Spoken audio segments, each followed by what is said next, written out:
Linda. Listen, Linda.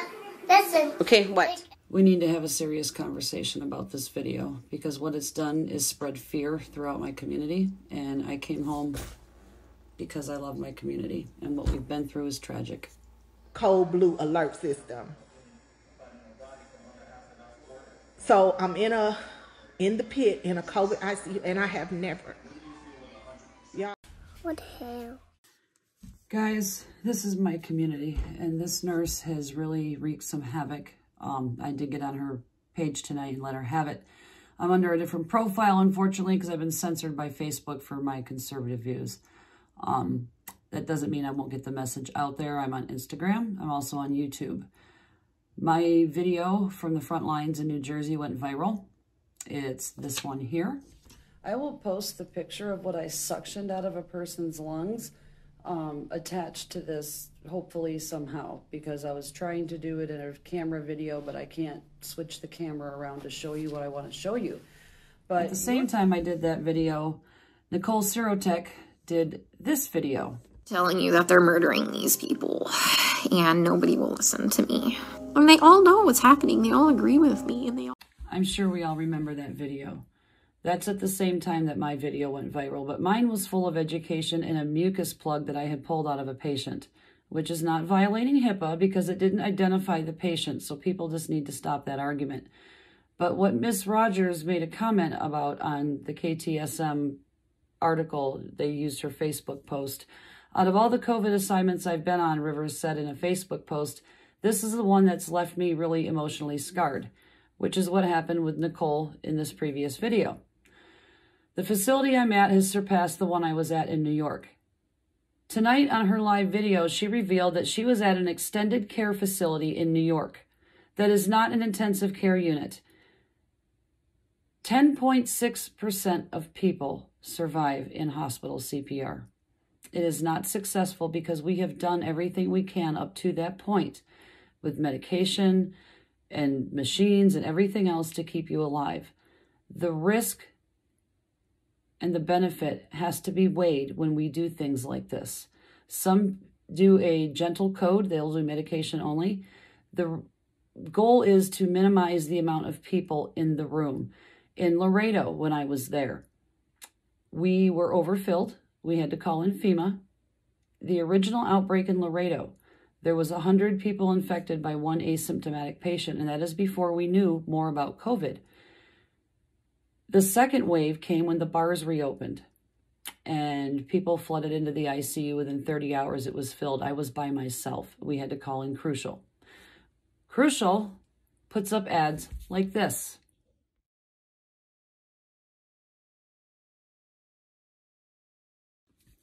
With that kind of money offered, we are winding up with school nurses in our ICU, like Erin Olszewski, who is also from Florida and was a Crucial staff.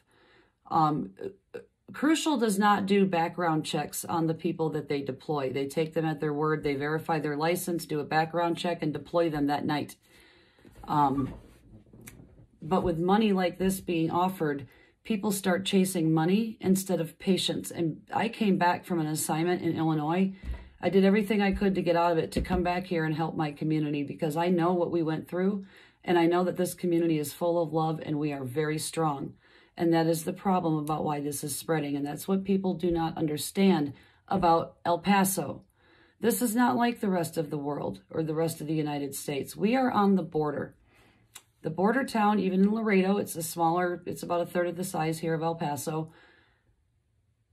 But things are very lax here on the border. We don't have as much authority figures pushing down on things, and that's part of the fault. And that was what the governor, his point was about why El Paso shouldn't be shut down.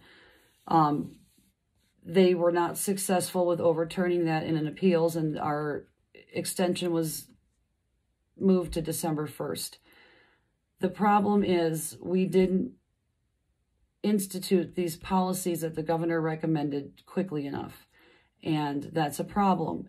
But the love that we have for each other in this community, you have been being told to stay apart for months now. what is it? No, 8 months. We've telling you stay home, stay apart. That's not how it works here in El Paso. This is a very community and family oriented place to live. I'm from Michigan, and I couldn't wait to come back to the desert, to El Paso, because I feel more at home here than I do in my own home state. And I care about my community deeply. I took a contract at another hospital that dealt with another influx of the Walmart shooting patients. I came home to do that because this community means that much to me, and so does education. What this woman is doing is causing fear within our community. I'm reading the comments on the news post. I'm reading the comments on her page. I'm reading the comments back to me. I am not fake. Here is my respiratory license.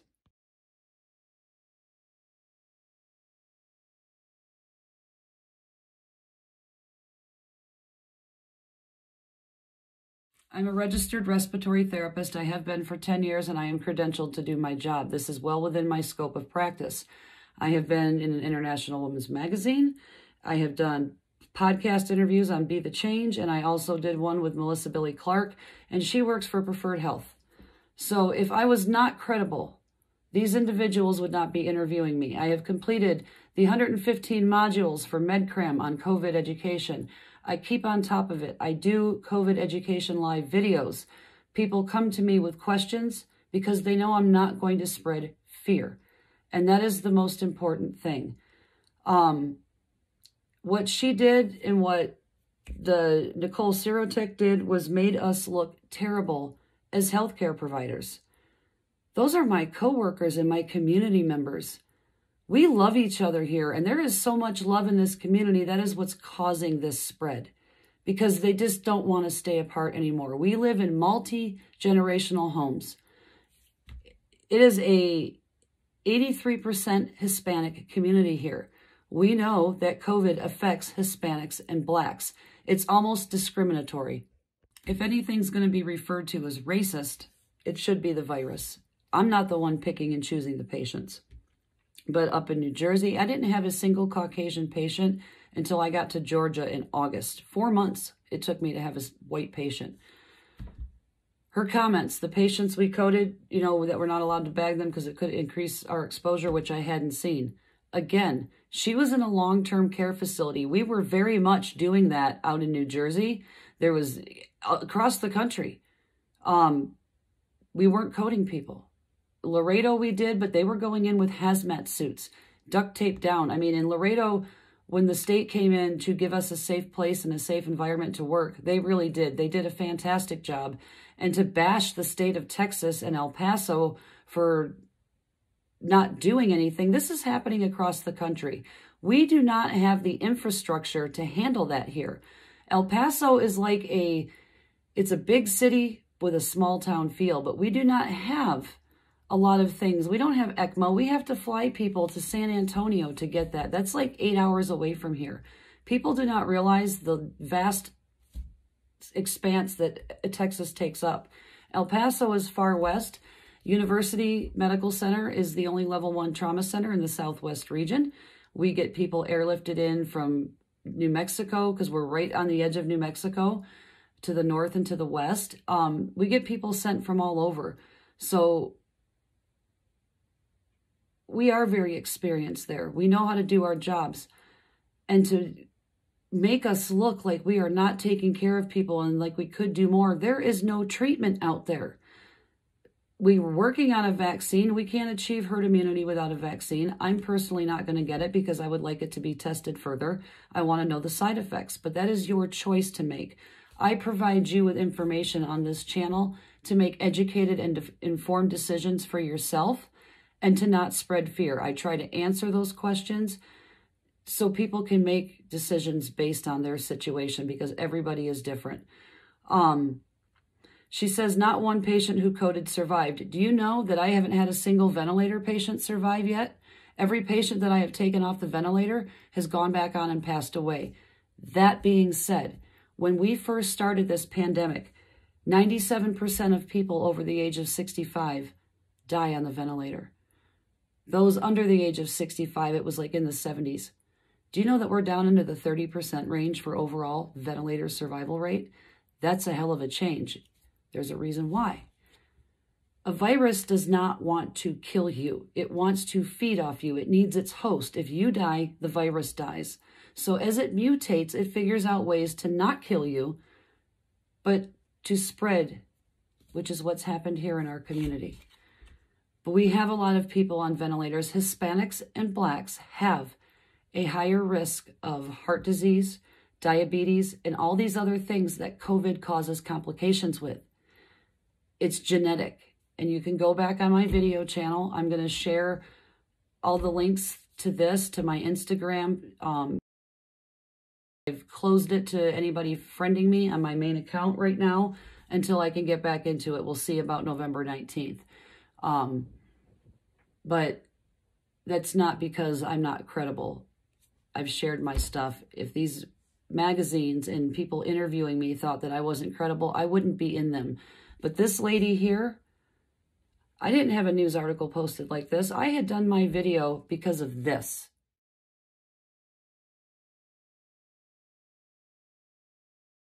Like I said, I'm from Michigan. The Michigan militia was protesting on the Capitol steps with guns about their Second Amendment rights. And they were also protesting against the governor who closed down the Home Depot and Walmart garden sections because it was based on square footage and people allowed in the store and essential items. They didn't consider the garden center essential, but you could go to fruit markets and mom and pop stores that sell those exact items or Amazon and order them that way. It wasn't because she was trying to be a dictator. Like I said, I'm a conservative. That governor is Democratic, and I still support what she was doing because it was keeping the population safe. Seatbelts. When they mandated us wearing seatbelts, did we behave like this? No. It was for the greater good of us and our bad decisions by not buckling in our kids, because our kids are exposed to our poor decisions and they have to suffer those consequences. So seatbelts. We didn't behave this way. Cigarette smoking. When they banned cigarette smoking inside restaurants and inside indoor facilities, we didn't act like this. We are asking you to put on a mask, and people are losing their mind. We wear those masks. I have a full face respirator with that they wear in the paint booths. It's a P100. It's above that N95 that she's wearing in that picture that I wear 12 hours a day. We wore them in Laredo. Our throats get sore from trying to talk through them to each other because it muffles your voice. But we are protected. And we don't, remdesivir does not work. Hydroxychloroquine does not work. The only thing that we are seeing any benefit with is the RLF 100 drug that is currently under investigation at Houston Methodist, and which expanded into 2 other hospitals across the country. There was another one that Houston was working with. So now there's 4. They're supposed to release the results of that study in January, and hopefully we'll be able to get these people turned around and off ventilators. The long-term damage is what I am currently worried about with COVID. People are suffering pulmonary fibrosis, which is like having scar tissue in the lungs. It can't oxygenate. It's very stiff. Your lungs can no longer expand, and you pretty much wind up suffocating to death throughout the course of the disease. There's people experiencing hair loss, heart palpitations, depression. Depression is a huge one. There are so many people depressed right now who have had COVID. They just want to die.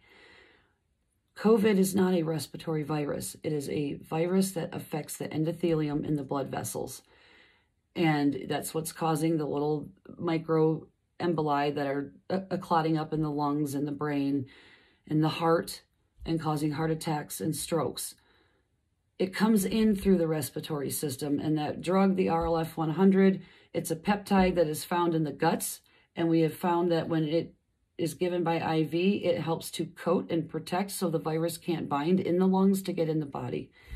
Science takes time, which means we have to give it time. I am begging you to please follow the guidelines that the governor has instituted and that our local judge has instituted. I do not agree with lockdown orders here in El Paso. I think severe education is needed. That is what we are lacking here. People are living in fear. This country is traumatized right now.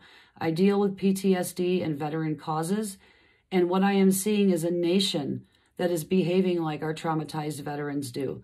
We are reacting off of emotion, which is what she did. And it states that exactly in her own comments. This is the one that's left me really emotionally scarred. We have to put our emotions aside. Our soldiers have to put their emotions aside. But when they come home and deal with this, we're dealing with trauma. Because we are not used to this amount of death. When I was in New Jersey, I would have my patient load and I worked 12-hour shifts. By the middle of my shift, I lost half my patients. They brought more upstairs from the ER that we were boarding. They would be coding in the elevators. That's how bad it was. So she was not in any facilities like that. We had a school nurse show up in Laredo who didn't, know anything. The same thing with that Erin Olszewski. She was doing the expose on Elmhurst Hospital and revealing all this stuff. I suggest that you follow Z of great information and debunking things like this. We believe in facts, not fear. And that is what I am trying to provide to you. And I invite you to ask any questions that you want. I answer every message personally, no matter what the question is, how big or how small. When this all first started and the Navajo Nation was getting bombarded and just decimated with cases, they had to transfer them out to Arizona because there just wasn't any room anymore. The Navajo Nation reached out to me, a lot of residents there. So I have people from around the world reaching out to me. I am full of education. I want you to be not fearful. I want you to be educated. Wearing gloves, I had to stop the manager at Hobby Lobby, guys. I want you to take a look at this. Gloves begin to break down almost immediately. I do not want to see you wearing gloves all over public because what gloves do is provide you with a false sense of security. So if you're wearing gloves all over Hobby Lobby for an hour and then touching everything, not only are you helping to spread by cross-contamination, your gloves are breaking down, so it's still going to get on your hands, and I guarantee you when you get to your car, you're not going to take them off properly. You're not going to wash your hands properly. When you use hand sanitizer, you use it almost like soap. You get enough in there to wet your hands, and you scrub and you rub until it dries, and it takes about over 20 seconds if you have enough in your hands. But you're better off doing your stuff and then washing your hands and sanitizing your hands only and leaving those gloves alone. We know how to change our gloves. There are certain policies and procedures that we have to follow for infection control in that hospital. Same thing with donning and doffing our PPE. It has to come off a certain way so we don't spread it. We thought this was droplet spread in the beginning, which is why we were so focused on washing hands and doing all this stuff, but we know it's almost airborne now. That doesn't mean you can't get it by putting it in your mouth. I'm not saying that, but we know that poor ventilation systems. We're coming inside now. It's getting cooler outside. We're going to be in close quarters. Look at the Midwest. It's starting to spike up there because they're getting cold. They're back indoors, which is when this all started. We were getting out of cold and flu season when this began for us. We need to think about those things. But she is exaggerating. Yes, we have morgue and refrigerated trucks coming here. We had those in New York. We had refrigerated trucks holding bodies because our morgue here in El Paso holds a specific amount of bodies. They do have disaster planning in place for mass casualties. Our medical examiner is only one human being. They have 85 bodies currently that they still have yet to investigate and do autopsies on, that they have to finalize these documents. We have to have somewhere to store them until we can release those to the family. Unfortunately, it comes in the form of a refrigerated truck, and we were doing that in New York as well. Our community is hard hit because, like I said, it's 83% Hispanic. And to compare New York City has 27.5% Hispanic and 26% Black. So that's just over 50% total of the hardest hit races. I'm not a racist human being. I love people. My whole thing is be the change you want to be, set an example. And I'm trying to do that with education and facts and not fear. Yes, I get irate and I go ranting because I see things like this and this makes me so angry. When Nicole did her video, all of us out there were angry as hell because it made all of us look bad. We are struggling. Everything we know how to do to save you based on current medical science is wrong. It doesn't work with this virus. In the beginning, we were using high pressures on our ventilators. We found out that was causing damage. With the flu, it doesn't as much. ARDS, respiratory distress, is what these patients are going in, and it doesn't react the same way as everything else that we've dealt with. So we are trying our hardest out here. We are all affected by this. So for her to come out here and do this and make us all look bad, it hurts. It hurts greatly. And this is an emotional reaction, and we need to be reacting off of logic and reason. We need facts in order to make good decisions. We do not need to be reacting off of fear. That's what our veterans and people who suffer from PTSD react off of, emotion. We cannot do that. There are so many people out here scared. And I don't want you scared. I want you knowledgeable. I want you being able to spend time with your family for the holidays in a safe way. Obviously, if you have somebody sick, don't go around them. But if you live together, if you can distance outside, if you can do things like that.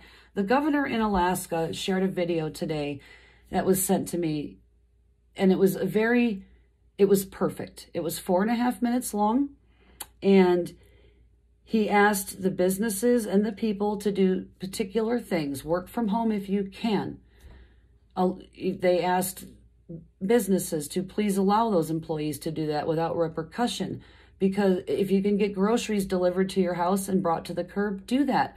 Hobby Lobby is only letting one family member in the store just to reduce the amount of people exposed. And those are wise things that we can do here. That's a smart choice. That's a good thing with the businesses. The Walmarts here are shutting down to sanitize with outside companies. They're shutting down for 2 days, and they're rotating which store it is throughout the city. They're doing the same thing with Sam's Club. Things like that are helpful and not harmful. And I'm very upset with you, KTSM, for even sharing something like this. You should have shared this. Our media is causing this fear with COVID. We see these large numbers, we see this craziness, but we don't understand the why. That's what I'm here for, is why is this happening? To help you understand that so you can make better choices for your family, for your kids going to school. Does it work for you? Is it safe? I am fine with answering questions. A lot of practitioners are. I am out here. I am not getting paid for this. No. I am doing this in my own spare time. I am taking away from my veteran causes to help you. I am gaining nothing from this. 8th, which was my birthday, out in New Jersey, alone in a hotel room. I have been traveling the country, and I am happy to be home in El Paso, especially when I see things like this.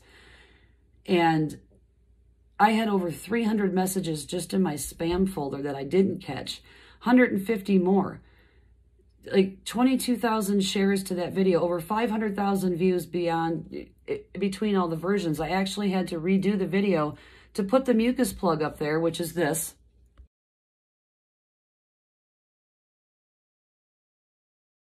As an RT, I'm very proud because everybody runs from our mucus.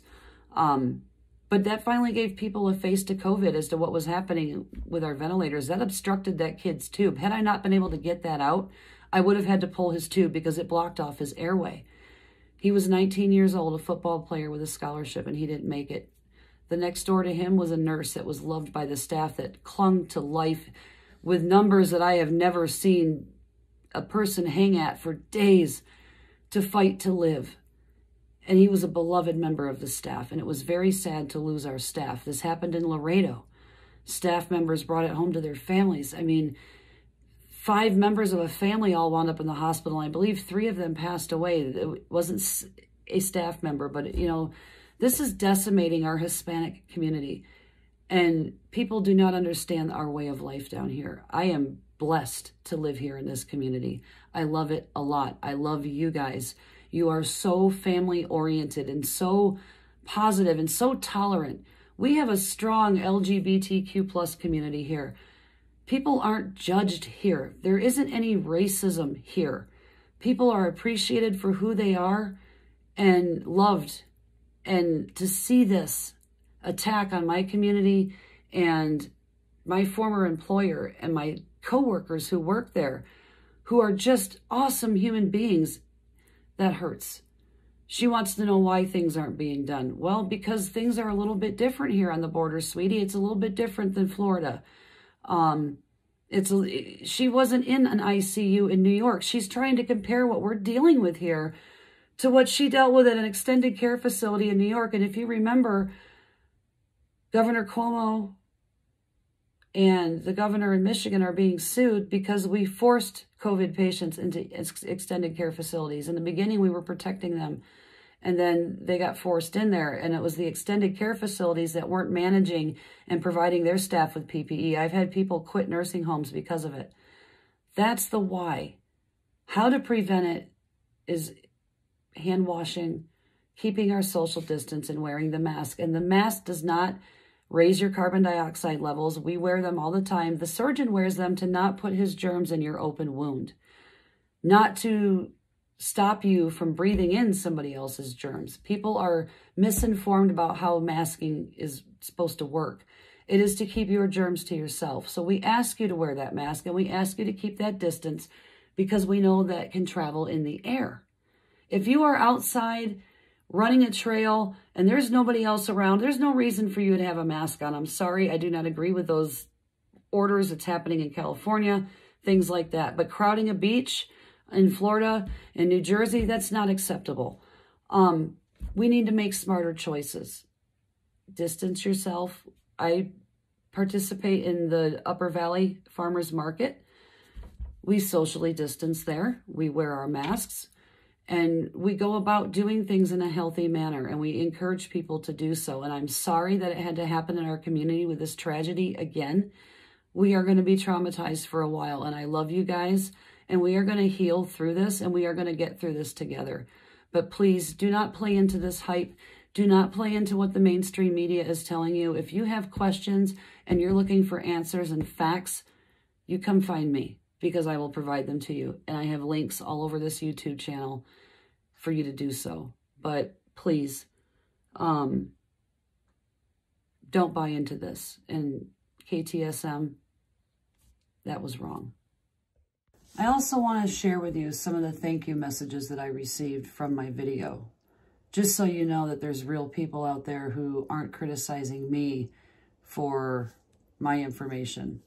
I'm not the one out here having an emotional reaction, breaking down, telling people that we're killing our patients. Good luck finding another position, because when you do things like that, it makes you look really terrible.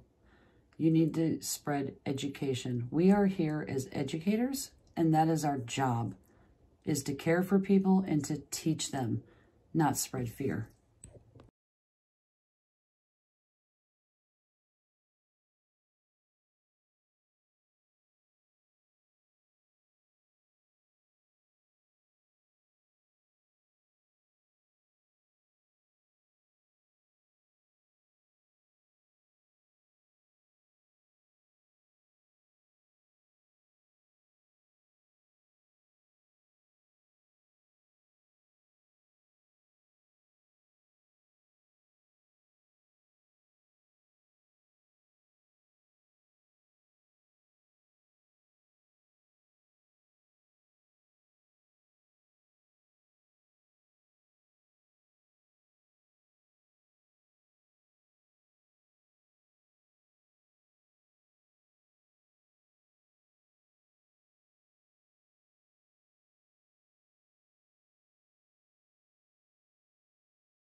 Unfortunately, some of the bad decisions that we have made here in El Paso involve things like having motorcycle club events. They're going over to New Mexico where they're not masking, and then they're coming back over here, going to Sturgis, going across the country, and bringing those things back to us. Same thing with some school teachers.